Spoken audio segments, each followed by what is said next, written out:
नमस्कार, मैं हूं अंकुर और आप देख रहे हैं सत्य हिंदी। सत्य हिंदी के इस कार्यक्रम में हम किताबों पर उनके लेखकों से बात करते हैं और आज भी उसी सिलसिले को आगे बढ़ा रहे हैं। आज हम जिस किताब पर बात करने वाले हैं उसके जरिए हम हिंदी पत्रकारिता की पूरी यात्रा करें। किताब का नाम है the journey of Hindi language journalism in India. लिखा है जानी मानी प्रतिष्ठित संपादक और लेखिका मृणाल पांडे जी और इसको पब्लिश किया है ओरिएंट ब्लैक स्वॉन ने।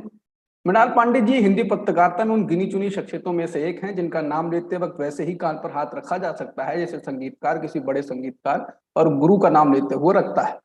मृणाल जी ने इस किताब में आजादी के पहले और बाद और अब तक की पत्रकारिता में आए बदलाव और चुनौतियों को बताया और समझाया।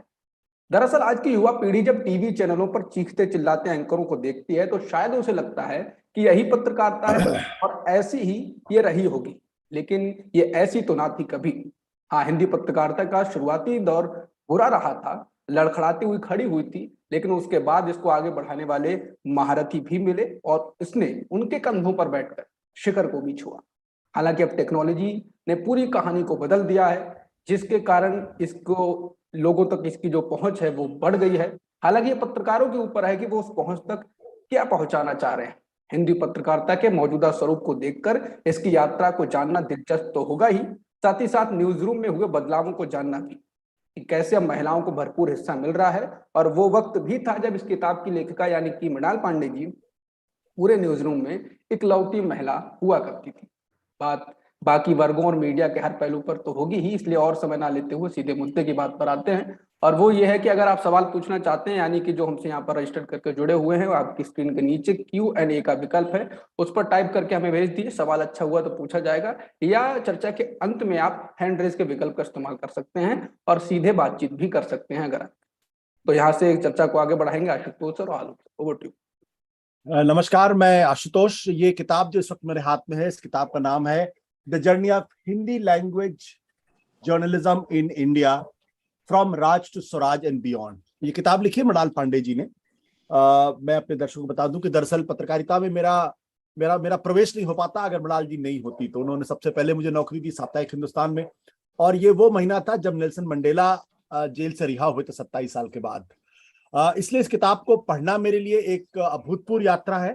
और मुझे ये कहने में बहुत हर्ष और गर्व भी है कि इस किताब में जितनी इंफॉर्मेशन, जितनी जानकारी है, वो शायद हिंदी के पत्रकारिता को समझने के लिए बहुत सारे लोगों को जो बहुत सारा रिसर्च करना चाहते हैं, बहुत सारी जानकारी इकट्ठा करना चाहते हैं, शुरुआत से लेके हिंदी के अपने प्रारंभ से लेके अब तक की यात्रा को लेकर बहुत ही महत्वपूर्ण किताब उस लिहाज से है। इस किताब को पब्लिश किया है ओरिएंट ब्लैक स्वॉन ने, और साथ ही साथ इस किताब का दाम हार्ड बाउंड में हालांकि थोड़ा ज्यादा है, 1195 रुपए, लेकिन उम्मीद करते हैं कि इसका सॉफ्ट वो भी होगा और पेपर बैक एडिशन भी आएगा। इसलिए इस किताब को मेरे ख्याल से हिंदी पत्रकारिता के लिए एक बहुत ही महत्वपूर्ण माइलस्टोन माना जाना चाहिए। हमारे साथ आलोक जोशी जी भी हैं, वो भी इस बातचीत को आगे बढ़ाएंगे हमारे साथ। बिलाल जी, सबसे पहले तो आपको प्रणाम। और ये जो किताब आपने लिखी है, मैं बहुत ही झिझकते हुए एक सवाल पूछना चाहता हूँ, किताब हिंदी पत्रकारिता पे और आपने लिखी इंग्लिश में, क्यों? देखिए, ऐसा है, हिंदी में तो सारी जन्म में लिखती रही हूँ और पढ़ा भी गया है, मैं इस मायने में सौभाग्यशाली हूँ। लेकिन इस किताब के लिए खास तौर से ओरिएंट ब्लैक स्वॉन ने मुझे अनुरोध किया था, विशेषकर इंस्टीट्यूट ऑफ एशियन जर्नलिज्म के शशि कुमार जी ने और हिंदू के एन राम साहब ने।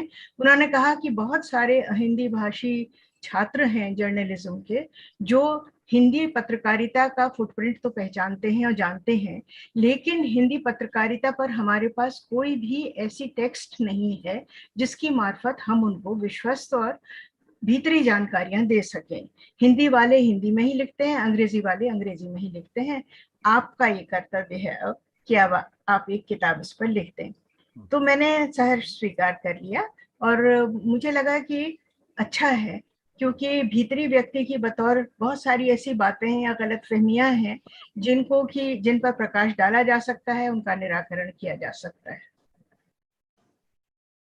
आप में एक खास चीज ये देखने में आई कि आपने हमेशा हिंदी और अंग्रेजी पत्रकारिता को की तुलना भी की है, और कहीं ना कहीं आपने इस निष्कर्ष पर भी पहुंची है, और आपने अनुभव से भी आपने इस बात का अंदाजा लगाया। और हम लोगों का भी एक तरीके से अनुभव है, क्योंकि हम लोगों ने पूरी पत्रकारिता, हमने और आलोक ने पूरी हिंदी में ही पूरी पत्रकारिता की है।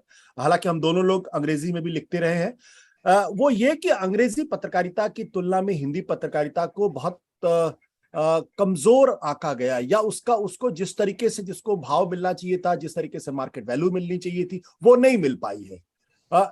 इसका कारण आप क्या समझती हैं? जबकि दर्शक संख्या, पाठक संख्या अंग्रेजी से बहुत ज्यादा है, फिर भी मार्केट क्यों नहीं इसको एक्सेप्ट करा तो शुरुआत के दौर में? देखिए, ऐसा है कि एक तरह से हिंदी पत्रकारिता कितनी विशद है, कितनी विशाल है, ये सबको पता था। लेकिन मैं अक्सर इसकी तुलना करती हूँ कि हिंदू परिवारों में खासकर, और जगह भी मैंने देखा है कि घर में लड़के और लड़की में अंतर किया जाता है। अंग्रेजी बेटे की हैसियत रखती है और हिंदी बेटी की हैसियत रखती है, और जो उसके अभिभावक हैं उनको लगता है कि ये तो बुढ़ापे का सहारा है, एडवर्टाइजमेंट की लाठी पकड़ाने वाला और पकड़ के चलने वाला तो हमारा बेटा ही है। तो हिंदी का क्या ठिकाना, उठे बैठ जाए, अच्छे संपादक मिले ना मिले, हिंदी पर एक तरह से भरोसा नहीं किया गया। हिंदी के शुरुआती दिनों में ऐसा नहीं था। लोग हिंदी का अखबार निकालते थे तो हिंदी का ही निकालते थे, और सारा अपना जो भी संसाधन होते थे, तन मन सब उसमें झोंक देते थे। लेकिन जब से ये शुरू हुआ कि बड़े बड़े घराने हुए जिन्होंने कि एक बड़ा हिंदी का और एक बड़ा अंग्रेजी का अखबार निकाला, तो ये चीज स्पष्ट हो गई कि जो ओनर्स हैं, जो मालिकान हैं, चूंकि वो अधिकतर अंग्रेजी ही पढ़ते थे और उच्च संभ्रांत कुलों से संबंधित थे, उनके कॉर्पोरेट इंटरेस्ट भी थे, इसलिए वो अंग्रेजी भाषी वर्ग में ही और अंग्रेजी भाषी अफसरशाही और पॉलिटिशियंस में ही उठना बैठना था। और लगभग 70 के दशक तक, या कहूँ कि मैं 80 के दशक तक, हमारी राजनीति काफी इंग्लिश सेंट्रिक थी, अंग्रेजी केंद्रित थी। तो इसलिए एक ये स्वतः ये कहा जाने लगा कि अंग्रेजी मीडिया नेशनल मीडिया है, जो कि भारत में सब जगह पढ़ा जाता है। हिंदी मीडिया जो है वो क्षेत्रीय मीडिया है, जो कि गलत था, क्योंकि अंग्रेजी के पाठक जब ये कहा जाता था तब से लेकर के अभी हाल तक 10% से भी कम थे, और देश के सबसे अधिक पढ़े जाने वाले अखबारों की तालिका में सिवाय टाइम्स ऑफ इंडिया के और कोई भी अखबार शायद नहीं मौजूद होता। सब के सब अखबार भाषाई पत्रकारिता के हैं, जिसमें कि शीर्ष के 3 अखबार तो निश्चित रूप से हिंदी के ही रहे हैं बरसों से, आज का नहीं, बरसों का ढर रहा है। तो इसलिए हिंदी का बहुत बड़ा प्रभाव क्षेत्र होते हुए भी खुद हिंदी के जो मध्यवर्गीय अभिभावक थे, उन्होंने अपने बच्चों को प्रमोट करना शुरू किया कि भाई तुमको अगर भविष्य बनाना है तो अंग्रेजी पढ़ो, उससे तुम अफसर बनोगे, उससे तुम बाबू बनोगे, उससे तुम्हारी गतिविधि बढ़ेगी, बाहर जाने का मौका मिलेगा। तो हर घर में एक अंग्रेजी अखबार आना चाहिए जिसमें कि बच्चा पढ़ सके, कि एडिटोरियल से अच्छी अंग्रेजी सीख सके। लेकिन फिर कुछ साल बाद ये काम जब स्कूलों ने संभाल लिया, तो वो बच्चे जब तैयार हुए तो उन्होंने, मुझे याद है 80 के दशक के लगभग अंत में, 90 की शुरुआत में, ये जो एक स्कूली बच्चों के लिए एक बड़े अखबार ने अपना विशिष्ट अंग्रेजी संस्करण निकाला था। तो मैंने पूछा था कि ऐसा क्यों कर रहे हैं, स्कूली बच्चों को अखबारों में अमूमन इतना इंटरेस्ट होता नहीं है। तो मुझे बताया गया कि हम अभी पौधघर तैयार कर रहे हैं, ये बच्चे जो ये अखबार पढ़ते हुए बड़े होंगे, ब्रांड के साथ आइडेंटिफाई करेंगे और बड़े होकर के भी अंग्रेजी अखबार पढ़ते रहेंगे।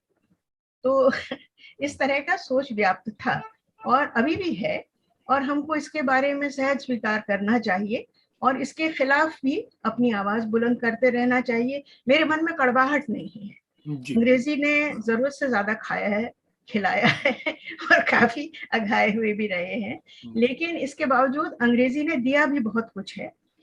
एक तो पूरे विश्व की पत्रकारिता से हमको रिश्तेदारी दी है, उसका हिस्सा बनाया है, और सौभाग्य से ये प्रेशर ऐसा था कि हिंदी का हर अच्छा पत्रकार कम से कम द्विभाषी तो बन ही गया। मुझे कहने में बहुत गर्व है कि जितने पत्रकार मेरे साथ रहे या मैंने देखे जो समादृत पत्रकार हैं, सबके सब हिंदी के साथ अंग्रेजी बखूबी जानते हैं। इसलिए हमारे न्यूज रूम में कभी भी ये टोटे नहीं पड़ते हैं कि अंग्रेजी का लेख है, इसका हिंदी में अनुवाद कौन करेगा। जबकि अंग्रेजी के अखबारों में हिंदी का लेख आ जाए तो स्यापा मच जाता है कि भैया तू कर, भैया तू कर, भैया तू कर, my Hindi is not good enough, my bhasha is not good enough. तो ये हमारी कुछ ताकतें हैं। कहीं से रीछ पति सुन हनुमाना, का चुप साध रहे वो बलवाना, वो वाली बात है। आलोक जी, आप?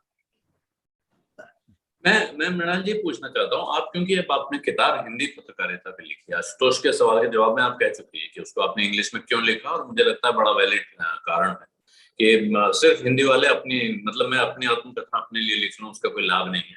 जब तक दुनिया उसको पढ़ के न समझे कोई फायदा नहीं है।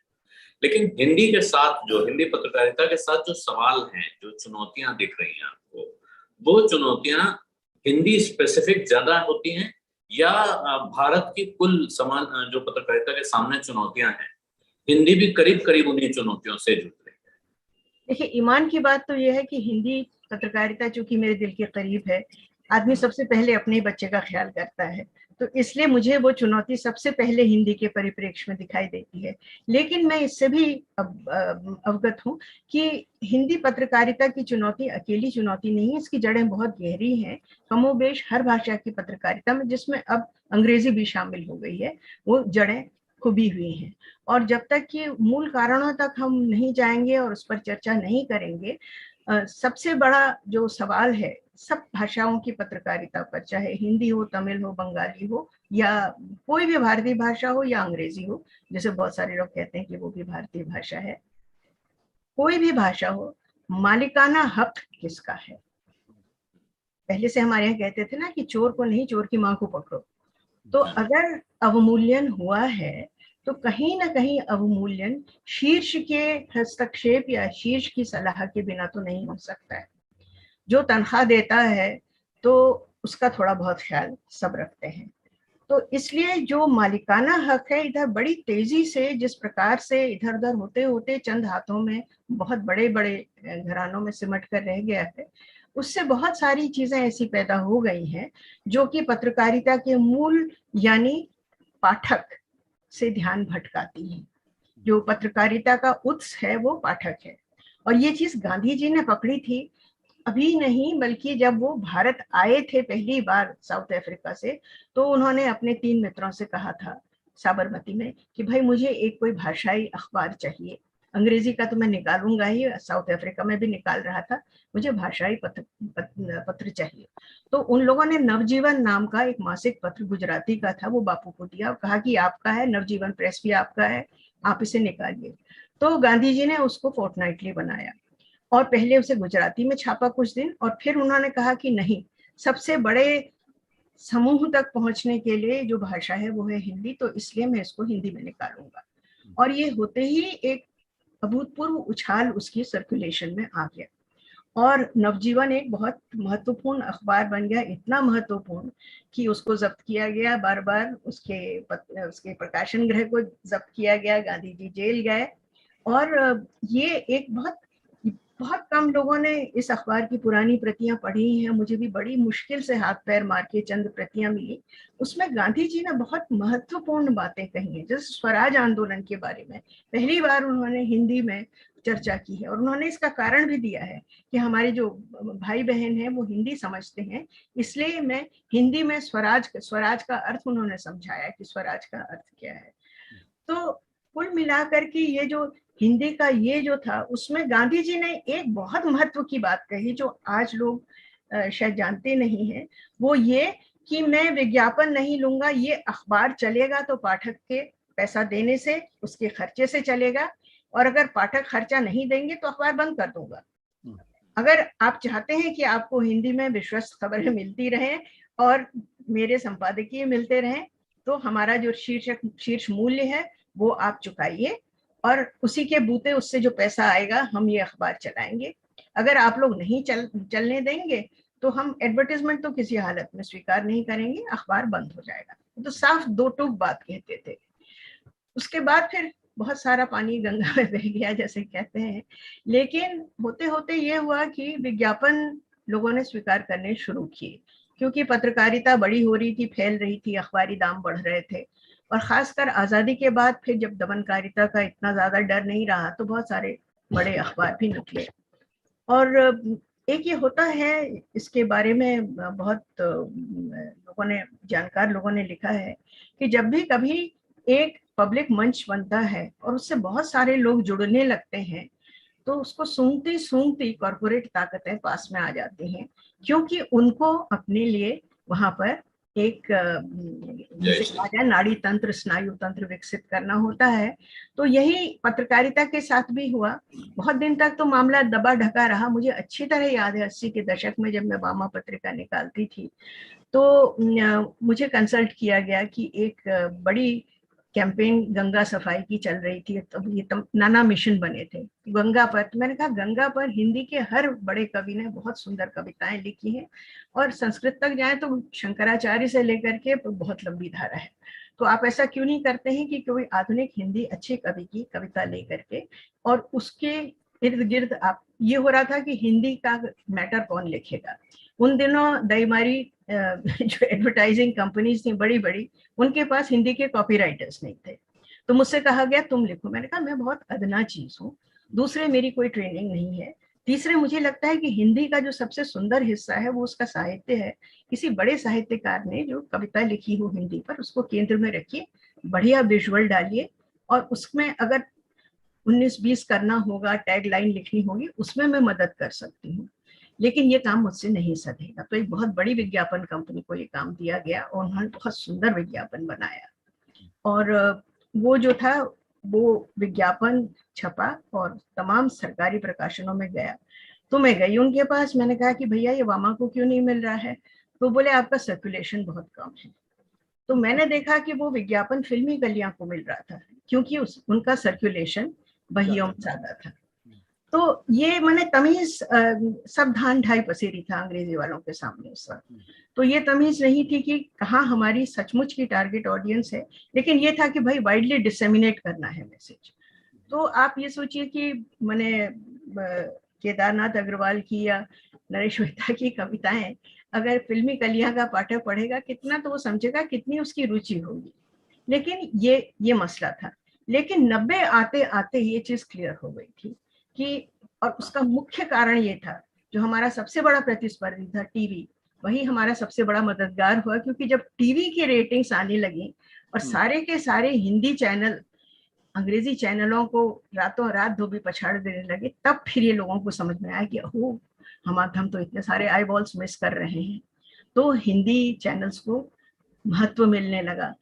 इसी की देखा देखी फिर ये हुआ कि भाई प्रिंट का पता करें, एबीसी फिगर्स उठाए तो पता चला कि भाई ये तो बहुत ज्यादा बिक रहे हैं। तो तब हिंदी अखबारों के दिन पलटे, लेकिन दिन पलटने के साथ ही उनका फिर फोकस भी पलटने लगा।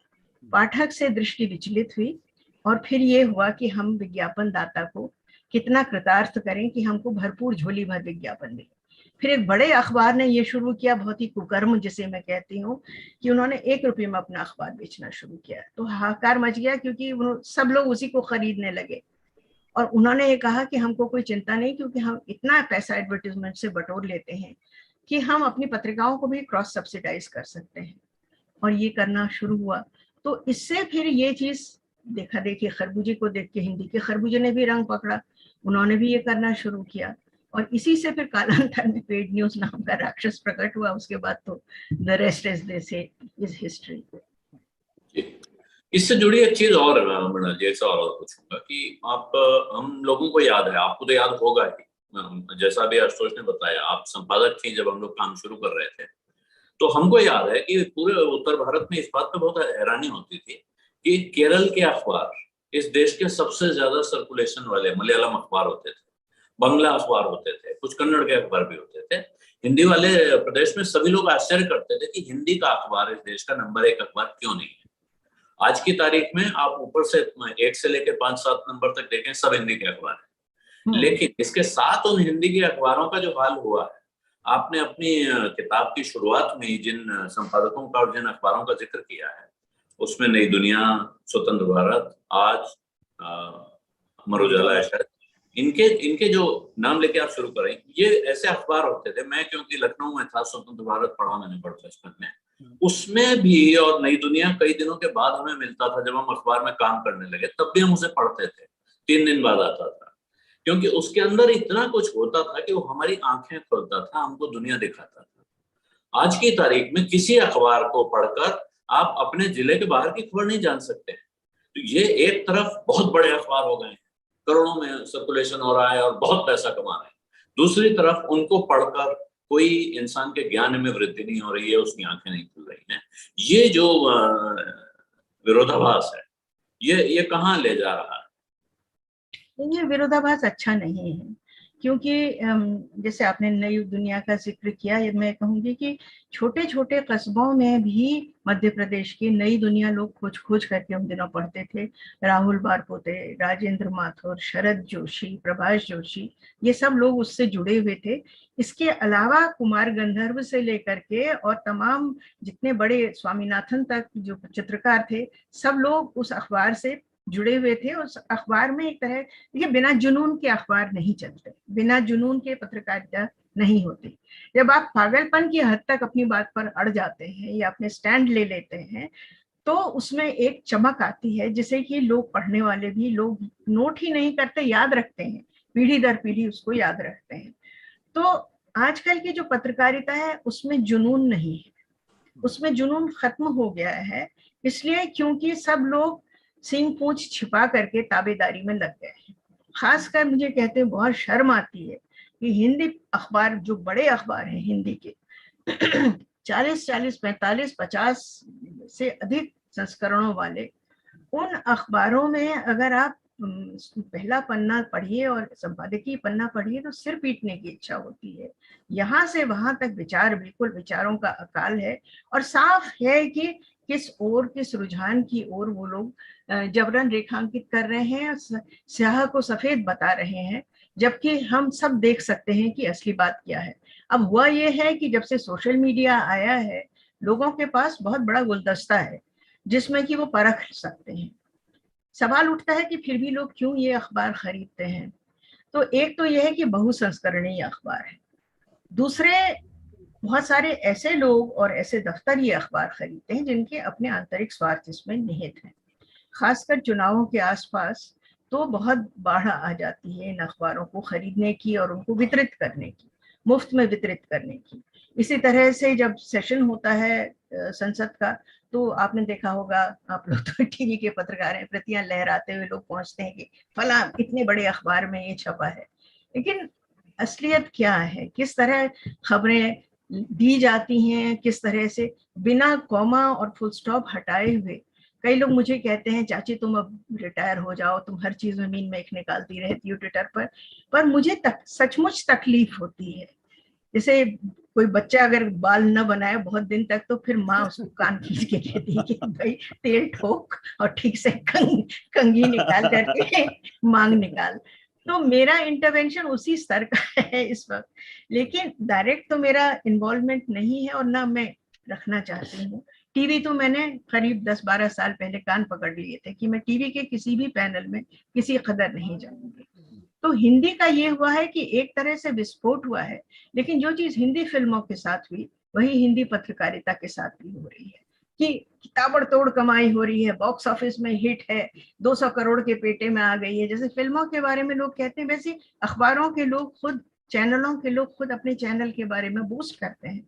मैंने दुख की बात तो ये है कि आपने नाक कटाई और फिर ऊपर से पेड़ पर चढ़ के कहा कि लो मैंने नाक कटाई।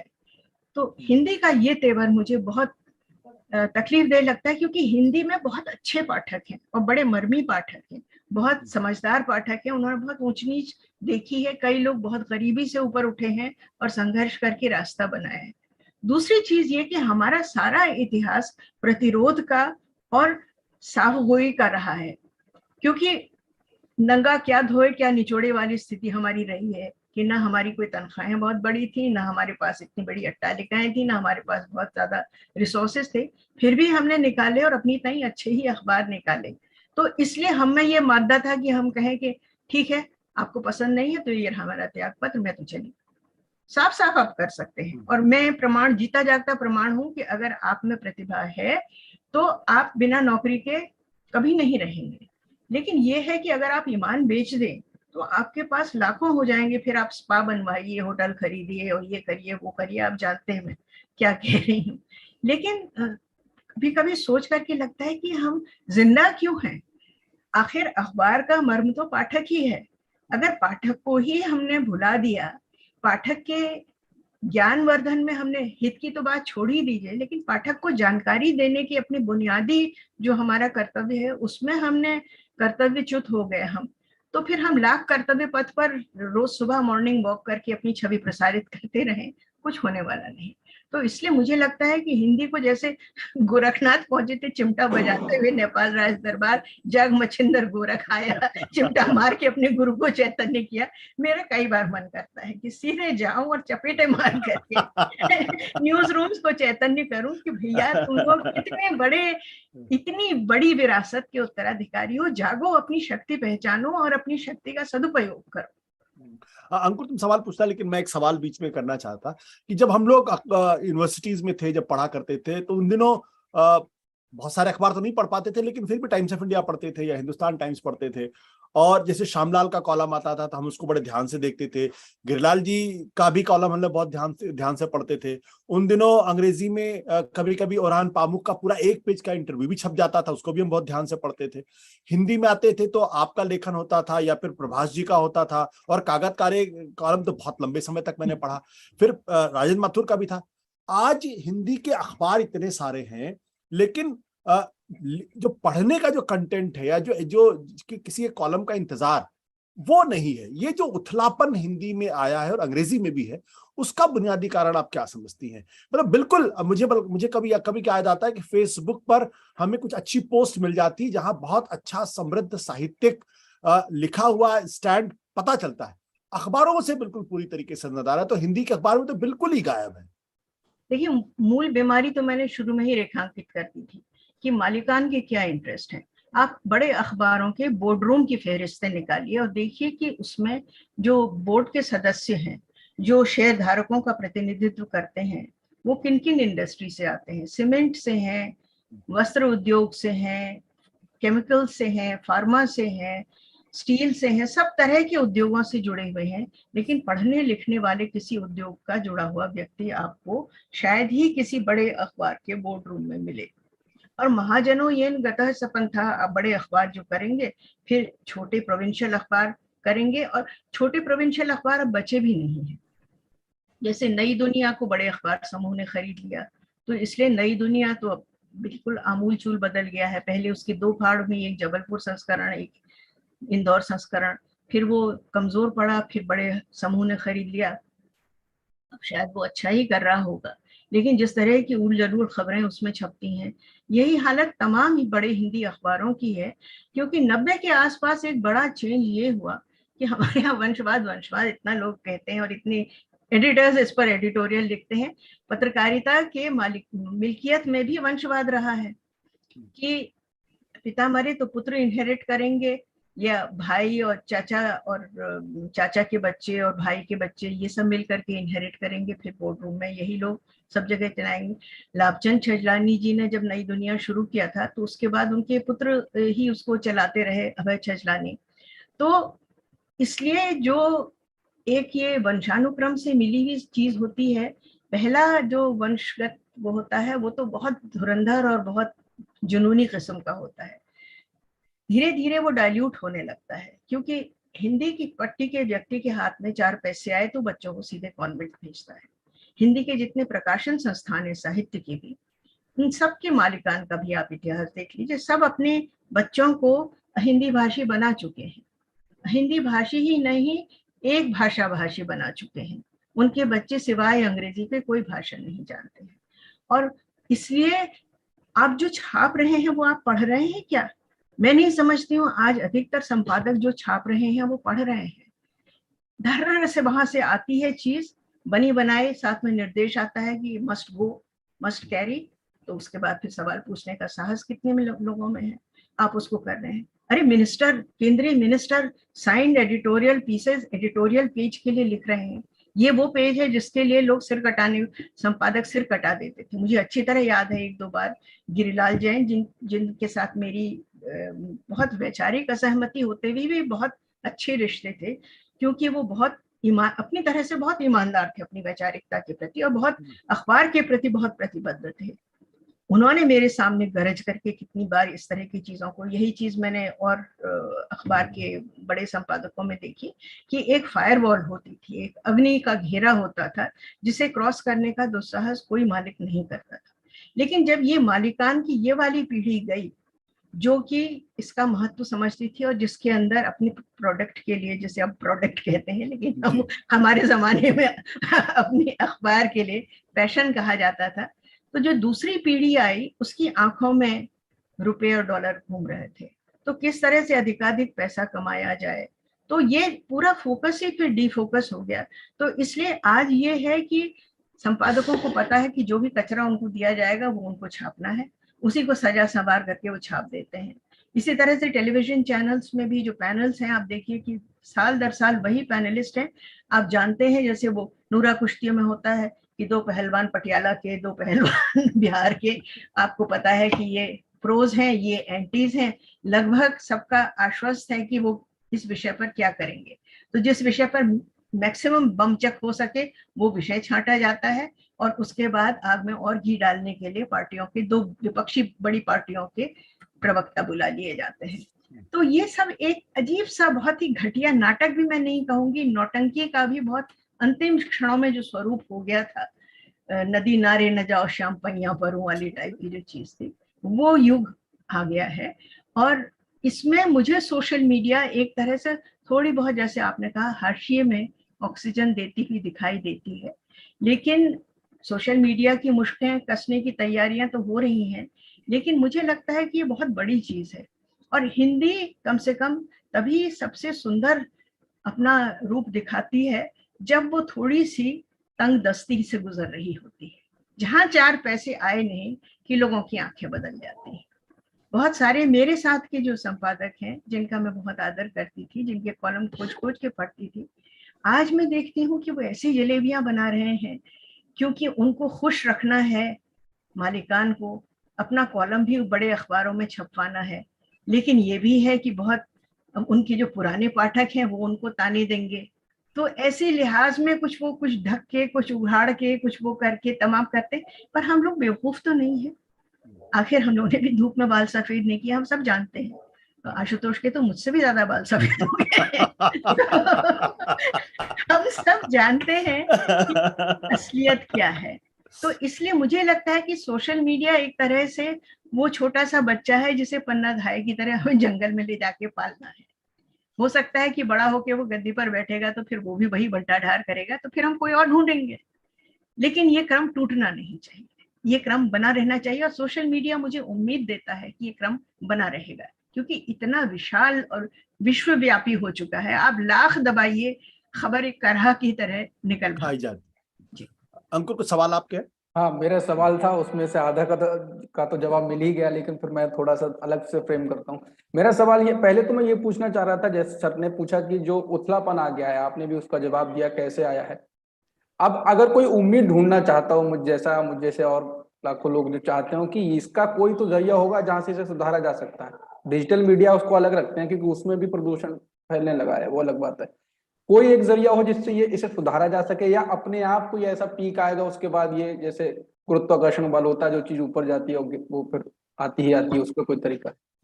मुझे लगता है कि फिर स्वरूप बदलता है, मीडिया अपना स्वरूप बदलता है, क्योंकि ये एक ये अजीब चीज कुदरत में होती है कि जब कोई चीज ढलने लायक हो जाती है तो उसको खत्म हो जाना पड़ता है और उसकी जगह कोई एक नया रूप लेता है जो ज्यादा दबाव झेल सकता है।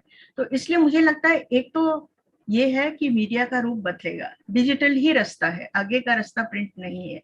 आप देखिएगा 5 साल मैक्सिमम मैं देती हूँ प्रिंट मीडिया को, 5 साल के बाद प्रिंट मीडिया नहीं रहेगा। अभी भी हम लोग, ज्यादातर लोग अपने लैपटॉप पर ही अखबार पढ़ते हैं रोजाना के, तो इसलिए ये जो युग आ गया है। और जब मैं कभी बाहर जाती हूँ तो मैं देखती हूँ कि वहां तो 100% लोग, जैसे सुबह कैफे में हम लोग अगर कॉफी पीने के लिए जाएं तो हर एक के सामने वो मास्टर जी के हारमोनियम की तरह एक लैपटॉप होता है, दुनिया से बेपरवाह हो, उस पर अपना खटाखट अपना जो भी काम हो निपटाते हुए और फिर बीच बीच में अपने फोन स्क्रॉल करते रहते हैं। इससे एक नुकसान भी ये हुआ है कि हम लोग सब एक दूसरे से कट गए हैं। जैसे आशुतोष ने या आलोक जोशी जी ने कहा था, बड़ी इंटरेस्टिंग बात, कि हमको अपने पड़ोस की खबर नहीं आती है। अल्मोड़ा वालों को पता नहीं नैनीताल में क्या हो रहा है, क्योंकि अल्मोड़ा संस्करण अलग है, नैनीताल संस्करण अलग है, उधर गढ़वाल के सब तमाम संस्करण अलग हैं। तो एक तो वैसे ही अखबारों ने हमको संस्करण बना बना के अपने पड़ोस से काट दिया है, ऊपर से ये जो स्मार्टफोन है इन्होंने एक नई दुनिया रच दी है, आभासी दुनिया रच दी है, जिसमें हम अपने को नागरिक बना करके घुस गए हैं। और अब तो मेटावर्स बन रही है, तो उसमें फिर हम सब, मैं फेसबुक के सख्त खिलाफ रही हूँ। मैंने कभी फेसबुक ज्वाइन नहीं किया, हालांकि बहुत मित्रों ने और घर के लोगों ने भी कई बार कहा कि तुम क्यों नहीं। मुझे लगता है कि फेसबुक बहुत खतरनाक चीज है, ये एक अफीम का सा नशा है। ये पहले हमको चुनता है, उसके बाद हमको लुभाता है, रिझाता है, हमारी लिखी कुलिखी चीजें छापता है, उसको एक वॉल देता है लगाने के लिए। उसके बाद हमको कुछ कुछ चेले चंपू मिलने लगते हैं, फिर then we are drunk with power. ये सबका होता है, अंग्रेजी वाला हो कि हिंदी वाला हो, सब फिर उसके बाद अपने ही आत्मलुब्ध भंवरे की तरह अपने ही उसमें। मेरा फेसबुक का ही लोग अक्सर मुझे अपनी लिंक्स भेजते हैं, बहुत प्रेम से भेजते हैं, और मुझे उन्हें दुखद जवाब देना पड़ता है कि भैया मैं फेसबुक में नहीं हूँ, मैं फेसबुक पर नहीं पढ़ सकती हूँ। ठीक है, मैं कुर्बान करती हूँ वो हक, लेकिन मुझे लगता है कि ये प्रदूषण जो आपने कहा था, इस तरह के प्रदूषण से, मैं ये नहीं कह रही हूँ कि आप लोग नाम कटाइए, क्योंकि फेसबुक में कोई नहीं मरता है। फेसबुक में कई सारे मेरे मृत मित्र हैं जिनके अकाउंट अभी भी चल रहे हैं, और अक्सर गाहे बगाहे जब वो प्रिंट में आते हैं कहीं पर, तो देख के अजीब सा लगता है कि यही शून्य से आवाज आ रही है, कबीर की तरह से अनहद गान बज रहा है। तो कुछ हद तक हम लोगों को प्रदूषण के झेलने का अभ्यस्त भी होना होगा, क्योंकि डिजिटल मीडिया का अपना तरह का प्रदूषण होगा। यही नहीं कि फेसबुक ही इकलौता नहीं है, अभी तो ट्विटर को मस्क के हाथ में आने दीजिए, फिर देखिए उसका क्या हश्र हो जाता है। तो इसलिए मेरे ख्याल में बहुत इंसुलेट होकर के तमाम तरह के प्रदूषणों से वैसे भी पत्रकारिता, क्योंकि हमारा तो सारा खेल खुला खेल फर्रुखाबादी है। प्रेमचंद ने एक बार किसान के लिए लिखा था कि उसकी सबसे बड़ी निधि और उसकी सबसे बड़ी त्रासदी यही है कि उसका सारा किया करा खुले आकाश के नीचे है। अच्छा हो तो हो जाए, और वरना हर एक जो भी कुदरती त्रासदी होगी उसको वो झेलने को अभिशप्त है। तो ये पत्रकारिता के साथ भी है, और मुझे लगता है कि हम पत्रकारों तक को ये स्वीकार कर लेना चाहिए और कोशिश करना चाहिए कि किस तरह से हम नया स्वरूप विकसित। हिंदी के पत्रकार डिजिटली लिटरेट बहुत तेजी से हो गए, बल्कि जब मैं हिंदुस्तान टाइम्स में थी और हम लोगों को अंततः कंप्यूटराइज होने का समय मिला, हालांकि हमको तब डोंगल नाम का एक बहुत भयंकर उपकरण इस्तेमाल करना होता था जो कीमती था, और इसलिए सिर्फ एडिटर्स और असिस्टेंट एडिटर लेवल तक ही सप्लाई होता था। उसके बावजूद हमारे पत्रकारों ने झटपट इतनी जल्दी नया माध्यम सीख लिया। तो मुझे लगता है कि, और वैसे भी आईटी के लिए कुछ एक है प्रतिभा हमारे लोगों में, खासकर जो भाषाई माध्यमों से निकले हैं, तो मुझे लगता है कि कुछ नई बाबत पैदा होगी। ध्रुपद मरा तो संगीत थोड़ी मर गया, ख्याल पैदा हो गया। तो इसी तरह से ख्याल अगर मरेगा भी तो उसके उपशास्त्रीय संगीत के स्वरूप में वो फैलेंगे, वो फैल भी रहे हैं, और उनके अंश जो हैं वो फिल्मी संगीतों में, पॉपुलर म्यूजिक में समाहित होंगे। तो कुछ भी चीज मरती नहीं है, वो नया रूप पकड़ लेती है। हमको देखना चाहिए कौन रूप हमसे सधेगा, किस रूप में हम सबसे अधिक आश्वस्त और सहज महसूस करते हैं, और फिर उसको ही अपने प्रयासों से बढ़ाना होगा। जब हिंदुस्तान अखबार मैंने पकड़ा था तो 60,000 का, 48,000 का उसका दिल्ली में सर्कुलेशन था, और लॉटरी वालों का अखबार कहलाता था, क्योंकि हमको सिर्फ लॉटरियों के विज्ञापन मिला करते थे। लेकिन छोड़ते छोड़ते कुछ 1 लाख की उसकी सर्कुलेशन हो गई थी। तो कहने का मतलब ये है कि लगे रहना पड़ता है, लेकिन फिर बहुत कुछ दांव पर लगता है, व्यक्तिगत जीवन खत्म हो जाता है। हम लोग सर्कस के कलाकारों की तरह हैं, हम परफॉर्म कर सकते हैं निरंतर, लेकिन उसके अतिरिक्त हम जानते नहीं कि हमको क्या करना चाहिए। तो सोशल लाइफ खत्म, व्यक्तिगत लाइफ खत्म, सब खुला खेल फर्रुखाबादी। तो जो सिर काटे आप ना चले हमारे साथ। आलोक, कुछ आपके पास? हाँ, दो बातें हैं। एक तो आपने जिक्र किया मृणाल जी, बिल्कुल शुरुआत का, जब आप करियर में आई उस वक्त महिलाएं बहुत कम होती थी पत्रकारिता में, लगभग नहीं होती थी। आपको देख के ही लोग ऐसे हैरानी ऐसे देखते थे कि अरे ये कहाँ से आ गई। और साथ में वजह ये भी थी कि आप अच्छी भली अपनी अंग्रेजी पढ़ाने का काम छोड़ के आई थी, हिंदी पत्रकारिता में आई थी। लेकिन ये डाइवर्सिटी को लेकर इस वक्त दोबारा बड़ी बहस खड़ी हो गई कि जो हिंदी जो न्यूज रूम है भारत के, इनमें एक खास तौर पे महिला और पुरुष का अनुपात तो शायद बहुत बहुत हल्का कहें, लेकिन फर्क पड़ गया है। बहुत सी महिलाएं दिख रही हैं, ऐसा नहीं है कि उनका बहुमत हो गया है, लेकिन जाति के आधार पर जब देखते हैं या वर्ग के आधार पर देखते हैं तो एक तरह से एक सवर्णों का प्रभुत्व दिख रहा है। ये कितना चिंताजनक है, इसको आपने स्टडी किया?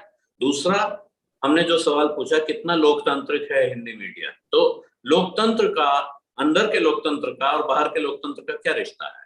क्या न्यूज रूम के अंदर लोकतंत्र होना भी चाहिए? बिल्कुल होना चाहिए, लेकिन उससे पहले न्यूज रूम होना चाहिए।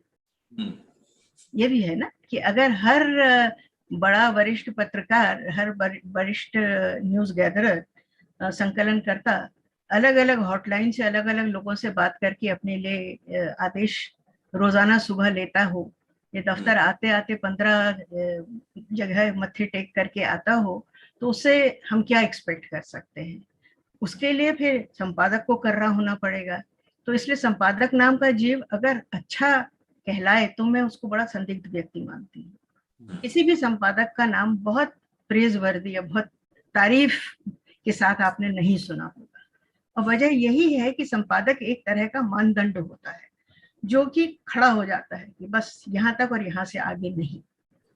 और ठीक है, अगर मुझे लांग के जाना चाहते हो तो फिर ये मैं चली, आप जाओ, जो गंडगोल करना है करो, तबीयत से करो, खूब कमाओ, खाओ पियो दफ्तर में बैठ करके, लेकिन मैं इस महनामत में शामिल नहीं होंगी या होऊंगा। तो ये चीज खत्म हो गई है। और आपने बात कही महिलाओं की, महिलाओं का भी जो प्रतिनिधित्व है मैं देख रही हूँ कि डिजिटल मीडिया में है काफी और टीवी में है, लेकिन जिसे अंग्रेजी में टी.एस. एलियट ने एक बार कहा था, to do the right deed for the wrong reason, गलत कारण के लिए सही काम करना। तो ये चयन जो है, ये अगर उनके रूप के आधार पर या इस आधार पर कि वो आप्त पुरुषों की प्रशंसा में किस कदर कर सकती हैं, अगर वो कर्कशा बनती हैं तो सिर्फ आप्त पुरुष के हित में बने, अपने धंधे के या अपने पेशे के या अपने पेशे के बिरादरों के हित में कभी भी आवाज न उठाएं। तो इस आधार पर अगर महिलाओं को चुना जाएगा तो वो फिर जिस आधार पर चुना गया है उसी के अनुसार अनुरूप आचरण करेंगे। और हिंदी में जो मैं चैनलों में देख रही हूँ हर्ष, मुझे शर्म के साथ कहना पड़ता है कि, और जो आपने कहा जातिवाद, उसका एक बड़ा हिस्सा है। जातिवाद इसलिए बड़ा हिस्सा है क्योंकि जो हम आजकल सनातन परंपरा की चर्चा कर रहे हैं, सनातन परंपरा सीधे सीधे सवर्ण वर्ण व्यवस्था से जुड़ी हुई है, और वर्ण व्यवस्था की जो स्थापनाएं हैं आप हम बहुत अच्छी तरह से जानते हैं। समय समय पर जब इसका आकलन होता था तो एक बार योगेंद्र यादव जी से मेरी इस पर काफी बहस हुई थी, और उन्होंने कहा था कि आपके यहाँ बहुत कम है अवर्ण लोग। तो मैंने उनसे कहा कि देखिए, निर्भर करता है कि किस जगह आपका कैचमेंट एरिया है और ग्राह्य। जैसे हमारे बिहार एडिशन में बहुत सारे लोग थे जो चतुर्वर्णीय नहीं थे और मजे में काम कर रहे थे। हमारे बहुत सारे हमारे आर्टिस्ट ऐसे थे, बहुत सारे हमारे और लोग टेक्नीशियंस वगैरह ऐसे थे जो कि चातुर्वर्णीय व्यवस्था में बहुत ऊंचे पाए पर नहीं थे लेकिन काम कर रहे थे। तो उन्होंने ये कहा कि लेकिन आपकी दिल्ली में या बनारस एडिशन में, तो मैंने कहा इसकी वजह है क्योंकि जब हम नेट फेंकते हैं तो वही मछलियां आती हैं जो स्थानीय रूप से सक्षम और जानकार होती हैं। उस वक्त एक संपादक को फैसला लेना होता है कि मुझे स्थानीय रूप से बढ़िया विश्वस्त और पुष्ट खबरें कौन ला करके देगा। उस वक्त न हम वर्ण देखते हैं, न हम लिंग देखते हैं, न हम जाति देखते हैं। और जहां तक महिलाओं का सवाल है, मुझे इस चीज की अभी भी खलिश है कि संपादक पद पर महिलाएं नहीं आती। उसकी एक बड़ी वजह ये भी है कि महिलाओं में जोखिम को लेके एक दुविधा व्याप्त रहती है। व्यक्तिगत कारणों से, सामाजिक कारणों से, पारिवारिक कारणों से वो बहुत खुल करके पब्लिक में किसी भी ऐसी विवादित जगह पर नहीं जाना चाहती हैं जिससे कि उनके नाम पर कोई आंच आए। मुझे ये लगता है कि ये जब तक इस भ्रमजाल से औरतें मुक्त नहीं होंगी तब तक बहुत सारी बहुत ब्राइट लड़कियां मेरे सामने आई। सबकी यही इच्छा थी कि उनको डेस्क पर ही नौकरी दी जाए, क्योंकि उसमें फिर उनके करवा चौथ के दिन की छुट्टी भी बन जाती थी, उसमें उनके लिए थोड़ा बहुत अपने बच्चों के लिए समय भी निकल आता था। वो सब ठीक है, लेकिन मैं तो प्रहरी हूँ, मैं तो चौकीदार हूँ अखबार के हित की। तो एक बिंदु से आगे अगर आपके पास एक्सपीरियंस, अनुभव नहीं है, तो जब प्रमोशन का समय आएगा तो मैं ऐसे ही लोगों को ढूंढूंगी जिनके पास फील्ड का भी एक्सपीरियंस है, डेस्क का भी एक्सपीरियंस है, और यहाँ पर लड़कियां मात खा जाती हैं। तो मुझे लगता है कि वैवाहिक संस्था के बारे में जो लड़कियां तरक्की करना चाहती हैं, उनको अपने विचार स्पष्ट तरह से सोचने होंगे और बहुत सारी चीजों के आग्रहों से मुक्त होना होगा। एक पूरी परंपरा आप छोड़ देते हैं, पूरी एक भाषा जो प्रेम पत्रों से बनती है, पुरजी पुरजी गलियों में फेंकी जाती है, वो सब भाषा आप छोड़ आते हैं। आप स्त्रीत्व भी जो अवधारणा है उसको बहुत पीछे छोड़ आते हैं। अपने परिवार में मैं बहुत मशहूर नहीं हूँ इसलिए कि मैं बहुत अच्छी लड़की हूँ, बल्कि इसलिए कि मैं सतत विवादित उपस्थिति हूँ, एक सवालिया निशान हूँ जिसको पकड़ करके यंग लड़कियां या लड़के घरों परिवारों में विद्रोह करते हैं और कहा जाता है देखो ये भी उसकी देखा देखी चल पड़ी। तो मैं जानबूझ के ऐसा नहीं करती हूँ। हो सकता है कि मेरे कुछ जीन सी अलग किस्म के रहे हो, डीएनए अलग किस्म के रहे हो, क्योंकि मुझे लगा कि एक तरह की विचलित करने वाली इच्छा सतत चलायमान रहने की, पढ़ते हुए भी, दिमाग में भी और पैरों से भी, सारी दुनिया घूमने की, सारा देश घूमने की।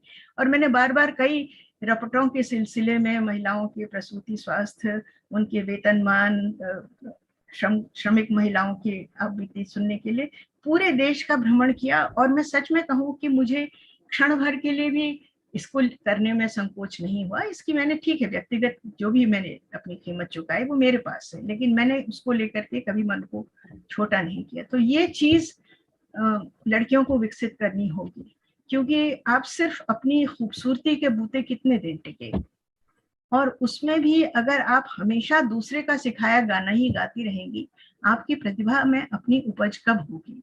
क्या आप कभी बैठ करके सोचती हैं कि जो मैंने आज कहा या किया, क्या वो जायज था? क्या वो अच्छा था? क्या आज एक अच्छे व्यक्ति को मैंने गलत कारणों से जलील नहीं किया? क्या एक बुरे व्यक्ति को मैंने गलत कारणों से सिर आंखों पर नहीं बिठाया, चने के झाड़ पर नहीं चढ़ाया?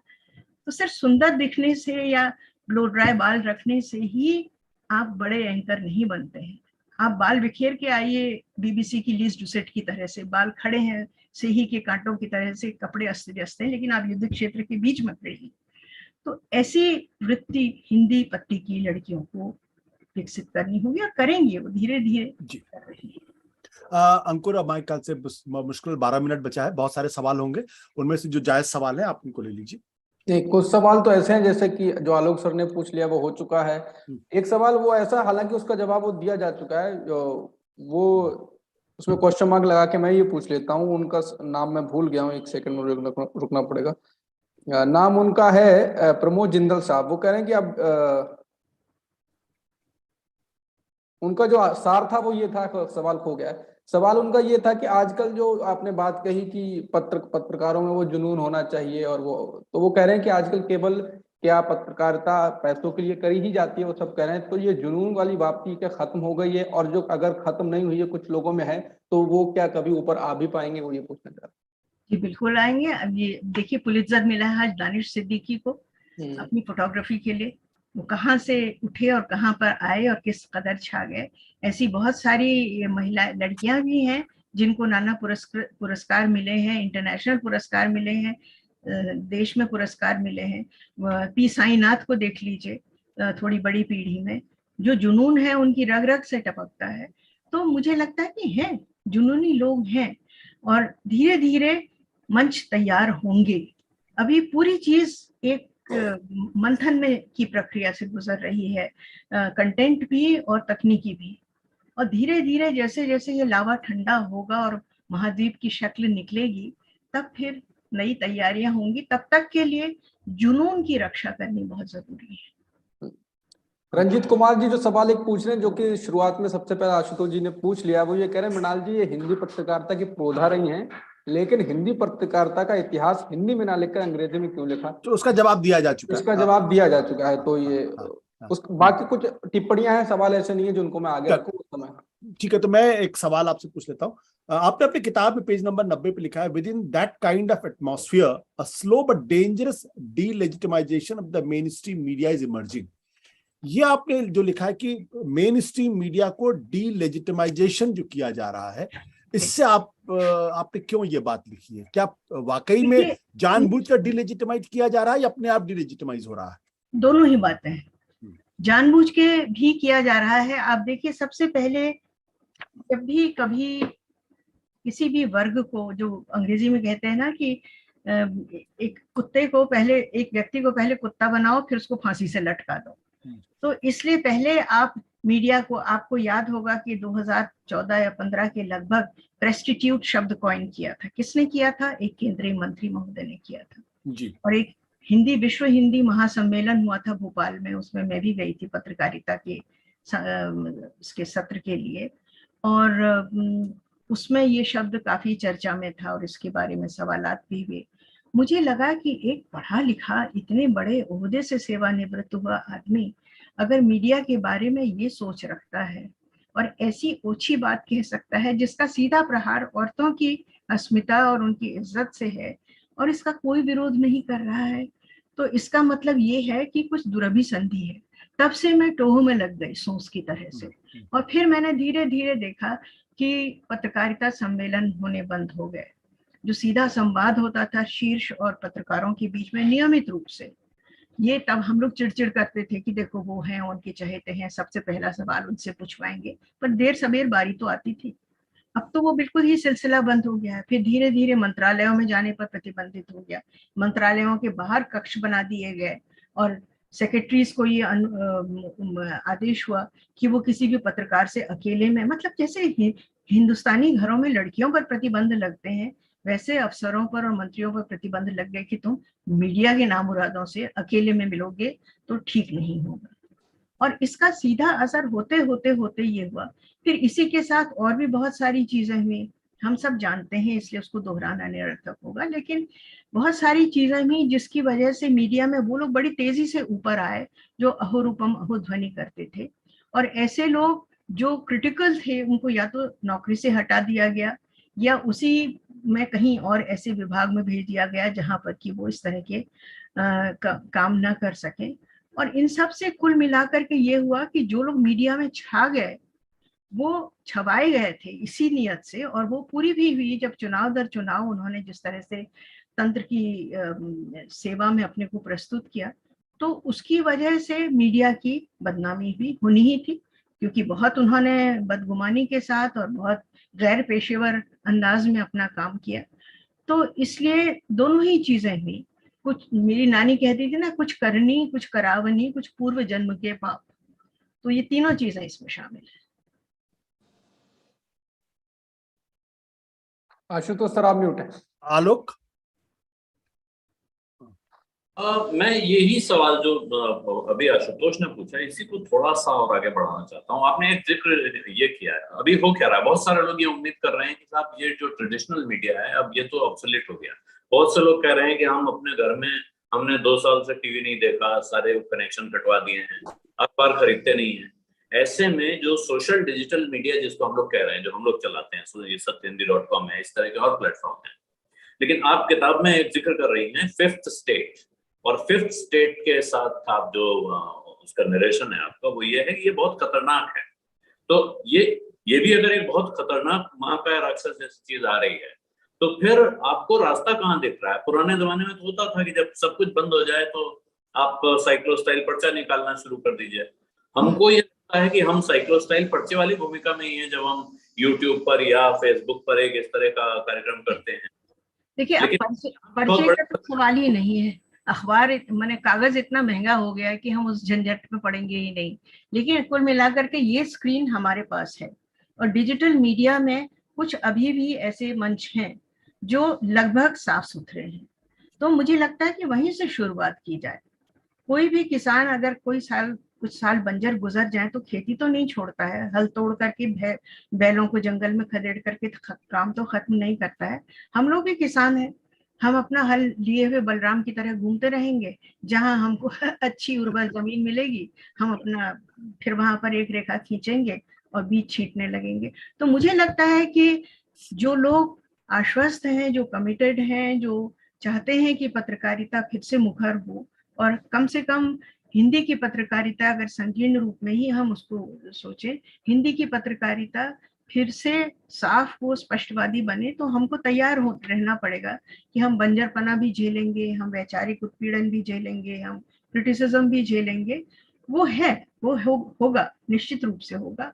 और ये भी है कि पत्रकारिता स्वभावतः पारदर्शी और खुला खेल फर्रुखाबादी रहती है।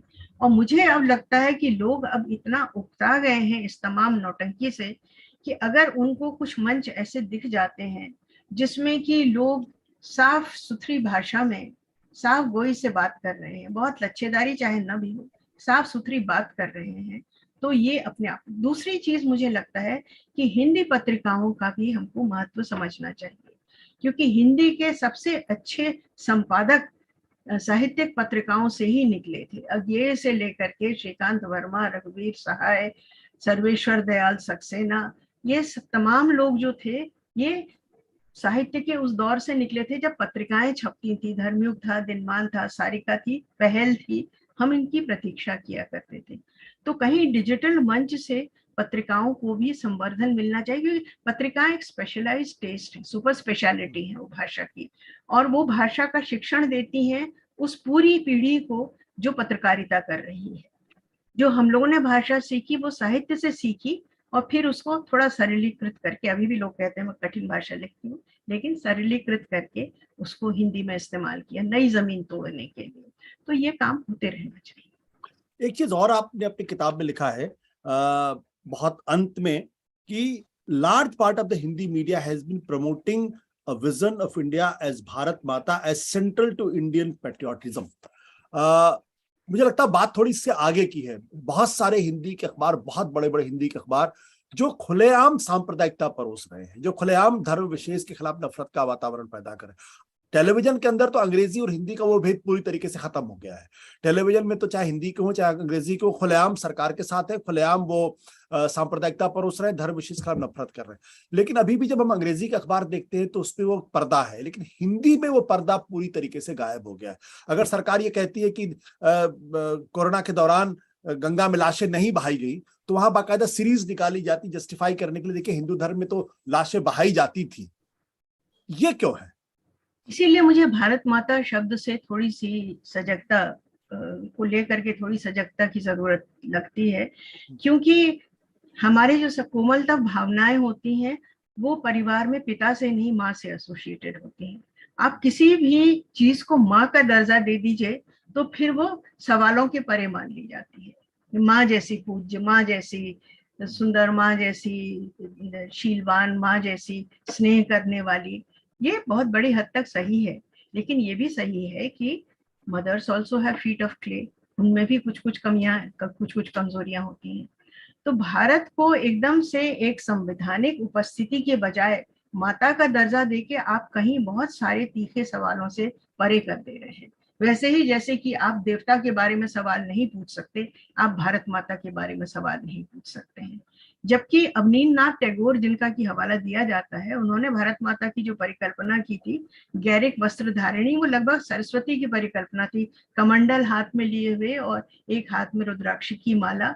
पुष्पेश जी के माँ के पास उनका बना हुआ एक मूल चित्र भी था उनका, और वो बिल्कुल वैरागी वेश में है, मतलब बिल्कुल तटस्थ, निरंतर पुरुष विहीन अवस्थिति है। ये झंडा और सिर पर सोने का मुकुट और लाल रंग की साड़ी और गोल्ड झलमल, नेपथ्य में एक शेर, शेर अयाल सहित शेर, ये सब बकवास बात को उससे जोड़ी गई।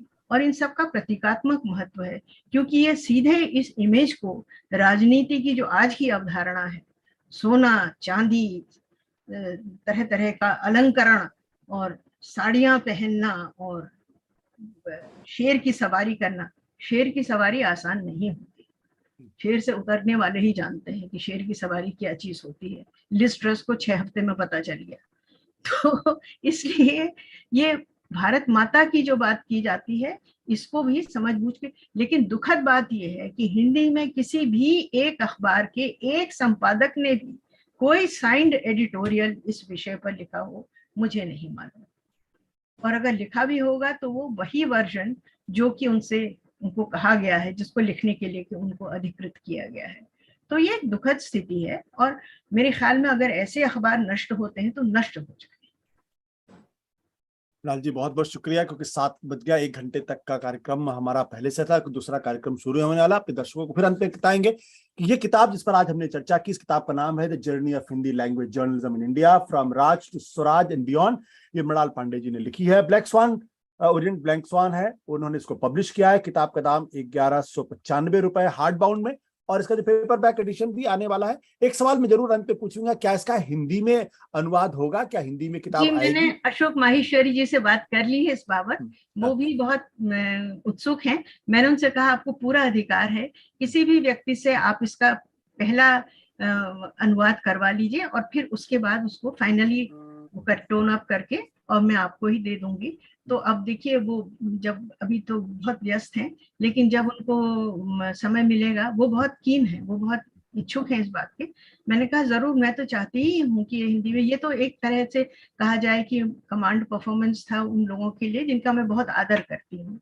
एन राम का भी और शशि कुमार का भी मैं बहुत आदर करती हूँ। जब उन्होंने इतने स्नेह से अनुरोध किया तो मुझे लगा कि इन्होंने मेरे ऊपर इतना यकीन किया कि मैं ईमानदार किताब लिखूंगी, तो ये मुझे अंग्रेजी में ही लिखना था। लेकिन हिंदी वर्जन देखने के लिए मैं भी बहुत उत्सुक हूँ और अशोक माहेश्वरी जी से बात हो गई है। उम्मीद है कि राजकमल प्रकाशन से ये जल्दी हिंदी के पाठकों को मिलेगी। बिल्कुल। तो हमारे दर्शक जो हिंदी पत्रकारिता के बारे में जानना चाहते हैं, हिंदी के बारे में जानना चाहते हैं, और हिंदी पत्रकारिता कैसे अपनी यात्रा से गुजरी और कहां तक पहुंची है, उसकी बहुत संक्षेप में तो नहीं कहूंगा, लेकिन बिल्कुल तकरीबन 160 पेजों में उसका वर्णन है। और आप निश्चित तौर पर इस किताब को खरीदें, खरीद के पढ़ें, आपको बहुत कुछ समझ में आएगा। और साथ ही साथ अगर आप हिंदी भाषी अंग्रेजी नहीं पढ़ पाते हैं या अंग्रेजी पढ़ने में आपको दिक्कत होती है, तो बहुत जल्द इसका हिंदी वर्जन भी आने वाला है, उसका इंतजार करिएगा। तब तक के लिए बहुत बहुत शुक्रिया, धन्यवाद। मृणाल जी ने